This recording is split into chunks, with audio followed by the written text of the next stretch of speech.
Hey everyone, welcome to the story. कहते हैं हर जुर्म के होने से पहले उसकी आहट सुनाई देती है। कर्नाटक के पूर्व डीजीपी ओम प्रकाश के कत्ल से पहले कुछ ऐसी आहट सुनाई दे रही थी, लेकिन लगता है इस परिवार के जानने वाले लोगों, दोस्तों और रिश्तेदारों ने इस आहट को सुनने और समझने में गलती कर दी। रविवार को कर्नाटक के पूर्व डीजीपी ओम प्रकाश का कत्ल उन्हीं के घर में कर दिया गया। कत्ल का इल्जाम उनकी बीवी पर है, लेकिन अब तफ्तीश में पता चल रहा है कि ये वारदात एकाएक हुई किसी झगड़े की वजह से हुई थी, बल्कि इसकी आहट काफी पहले से सुनाई दे रही थी।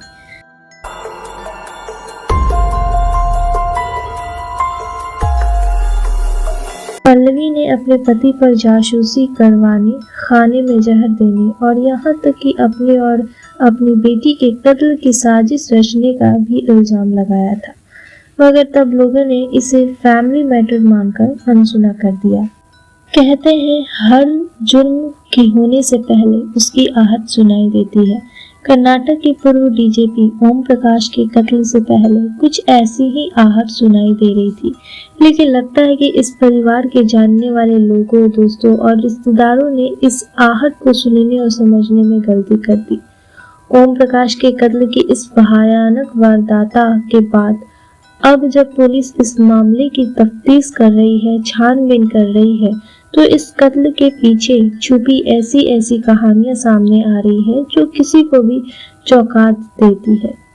इन कहानियों में नफरत, धोखा, रुपयों का लालच, साजिश, धमकी सब कुछ है। पूर्व डीजीपी की पत्नी पल्लवी और उनकी बेटी कृति को बेशक बेंगलुरु पुलिस ने पूर्व डीजीपी के कत्ल के इल्जाम में गिरफ्तार कर लिया है, लेकिन इस कत्ल की जमीन काफी पहले से उसी वक्त तैयार हो गई थी जब पति पत्नी के बीच हर गुजरते दिन के साथ झगड़ा बढ़ता ही जा रहा था।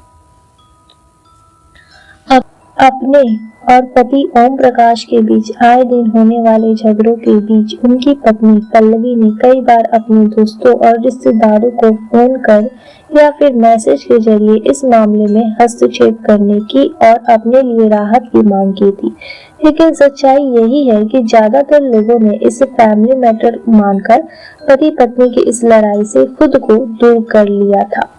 खबरों की माने तो इस कत्ल से महज कुछ रोज पहले ही पल्लवी ने आईपीएस ऑफिसर के एक व्हाट्सएप ग्रुप में अपने पति ओम प्रकाश के खिलाफ एक के बाद कई मैसेज भेजे थे और कहा था कि इस मामले पर उन्हें सुओ मोटो कॉग्निजेंस लेते हुए उनके पति ओम प्रकाश के खिलाफ केस दर्ज करना चाहिए। सुओ मोटो का अर्थ है कि कोई अदालत या प्राधिकरण किसी मामले पर स्वतः ही कार्यवाही शुरू करे बिना किसी शिकायत या आवेदन के। जैसे कि उदाहरण में है कि मान लीजिए कि कोई अदालत मीडिया रिपोर्ट या किसी पत्र के माध्यम से किसी विशिष्ट मुद्दे के बारे में जानती है और उसे लगता है कि यह जनहित से संबंधित है, तो वह सुओ मोटो संज्ञान लेकर उस मामले पर कार्यवाही शुरू कर सकती है। तो यही पल्लवी भी चाहती थी कि वो एफआईआर दर्ज करवाए सुओ मोटो के जरिए। पल्लवी ने उससे मैसेज में लिखा था, ये मेरी यानी पल्लवी ओम प्रकाश की ओर से एक इमरजेंसी कॉल है। इसे मेरी ओर से दी जा रही एक ऑनलाइन एफआईआर समझे और प्लीज इस मामले में स्वयं संज्ञान ले और मेरे पति ओम प्रकाश के खिलाफ कार्रवाई करें। मैं और मेरी बेटी मेरे पति यानी कर्नाटक के पूर्व डीजीपी ओम प्रकाश के हाथों गंभीर घरेलू हिंसा का शिकार हो रहे हैं। पल्लवी ने ओम प्रकाश के कत्ल से पहले उन पर और भी कई संगीन आरोप लगाए थे, लोगों से फरियाद की थी, लेकिन शायद उन बातों को तब गंभीरता से नहीं लिया गया। पल्लवी ने इल्जाम लगाया था कि उनकी और उनकी बेटी के खिलाफ उनके पति पूर्व डीजीपी ओम प्रकाश लगातार साजिशें रच रहे हैं। वो अपनी जासूसी कराते हैं, वो जिनसे भी मिलने की कोशिश करती है या फिर जिनसे बातें करती है और ओम प्रकाश के लोग वो सारी जानकारी उन्हें देते हैं। यहाँ तक कि अब तो उनके खाने में डायबिटीज की दवा, इंसुलिन और सैनिटाइजर जैसी जहरीली चीजें भी मिलाई जाने लगी है। वो अब अपनी बेटी कृति को जानबूझकर टारगेट करने लगे हैं, क्योंकि कृति उनकी मनमानी के खिलाफ आवाज उठाती है।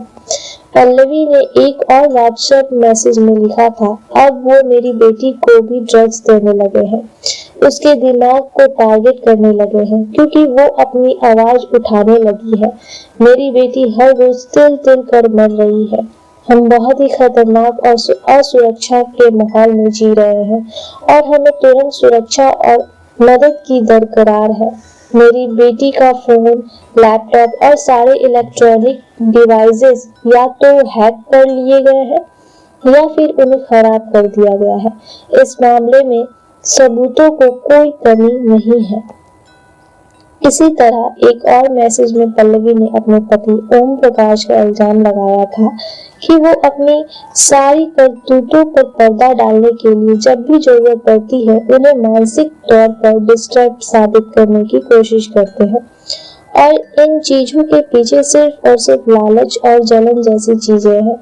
मेरे पति सिर्फ मेरे बेटे और बहू का साथ देते हैं। वो लालच में डूबे हैं, भ्रष्ट है, पावर यानी अपनी ताकत का गलत इस्तेमाल करते हैं। सबूतों की माने तो पल्लवी और उनके पति ओम प्रकाश के बीच विवाद की असली जड़ प्रॉपर्टी ही थी।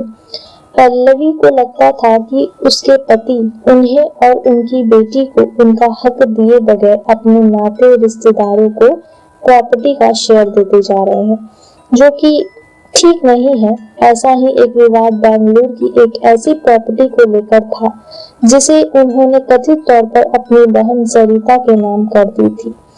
अब चूंकि घर में पति पत्नी के बीच आए दिन झगड़ा हुआ करता था, ओम प्रकाश पिछले करीब हफ्ते भर से अपनी बहन सरिता के घर में ही रह रहे थे, लेकिन उनकी बेटी कृति 2 दिन पहले अपनी बुआ के घर जाकर अपने पापा को वापस अपने घर लेकर आई थी, लेकिन 2 दिन ही ये वारदात हो गई। पल्लवी के इल्जामों में उलट उनके बेटे कार्तिकेश ने और ही कहानी सुनाई है। पुलिस को दी गई शिकायतों में कार्तिकेश ने बताया है कि उनकी मां पल्लवी और बहन कृति उनके पिता ओम प्रकाश को लगातार जान से मारने की धमकी दे रही थी। इन्हीं धमकियों के चलते उनके पिता पिछले कुछ दिनों से उनकी बुआ यानी अपनी बहन के घर पर ही रह रहे थे, लेकिन कृति उन्हें जबरदस्ती वापस ले आई। कार्तिकेश ने अपनी शिकायत में बताया है कि उनकी मां और बहन अक्सर उसके पिता से झगड़ा किया करती थी। उसे पूरा शक है कि उन्हीं दोनों ने मिलकर उसके पिता की हत्या की है। कार्तिकेश ने बताया कि जब वो अपने पिता के साथ हुई वारदात का खबर पता चलने पर उनके घर पहुंचा तो उसके पिता की लाश फर्श पर पड़ी हुई थी और चारों तरफ खून ही खून बिखरा हुआ था। उनके सिर और शरीर के दूसरे हिस्से पर चाकू मारे जाने के निशान थे, जबकि मौके पर ही एक चाकू और टूटी हुई बोतल भी पड़ी थी जिससे उनके पिता पर हमला किया गया था। हालांकि ये जो आरोप प्रत्यारोप से अलग अब तक की तफ्तीश में पुलिस को पता चला है कि पल्लवी सिजोफ्रेनिया नाम की मानसिक बीमारी का शिकार थी और पिछले कई सालों से उनकी इस बीमारी का इलाज चल रहा था। पल्लवी के साथ साथ उनकी बेटी कृति भी अब डिप्रेशन का शिकार हो चली थी। सोमवार को जब पुलिस को इस वारदात की खबर मिली और ऑफिसर मामले की जांच के लिए पहुंचे तो ओम प्रकाश की पत्नी पल्लवी तो खैर उन्हें ग्राउंड फ्लोर पर ओम प्रकाश की लाश के करीब ही मिल गई, लेकिन उनकी बेटी कृति 3rd फ्लोर पर अपने कमरे में थी और कमरे से बाहर निकलने को तैयार नहीं थी। पुलिस ने दरवाजा तोड़कर उसे कमरे से बाहर निकाला। बाद में जांच के दौरान भी वो अपना फिंगरप्रिंट सैंपल देने के लिए तैयार नहीं थी और इसके लिए भी पुलिस को अच्छी खासी मशक्कत करनी पड़ी। मामले की तफ्तीश के दौरान पुलिस पल्लवी को क्राइम सीन रिक्रिएशन के लिए मौका वारदात पर भी लेकर गई।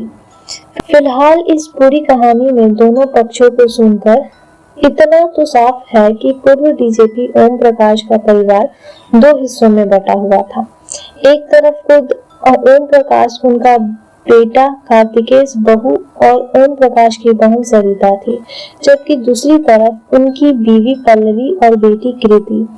इनमें पल्लवी और कृति को अपने साथ ज्यादती किए जाने की शिकायत थी, जबकि ओम प्रकाश और उनके बेटे को लगता था कि पल्लवी और कृति मानसिक रूप से अशांत है और बेवजह लड़ाई झगड़ा और मारपीट करती है, उन्हें जान से मारने की धमकी देती है। एक रिटायर्ड पुलिस ऑफिसर की फैमिली में चल रही इस लड़ाई की खबर उनके सारे नजदीकियों और फैमिली फ्रेंड्स को भी थी, लेकिन कोई भी कुछ नहीं कर सका।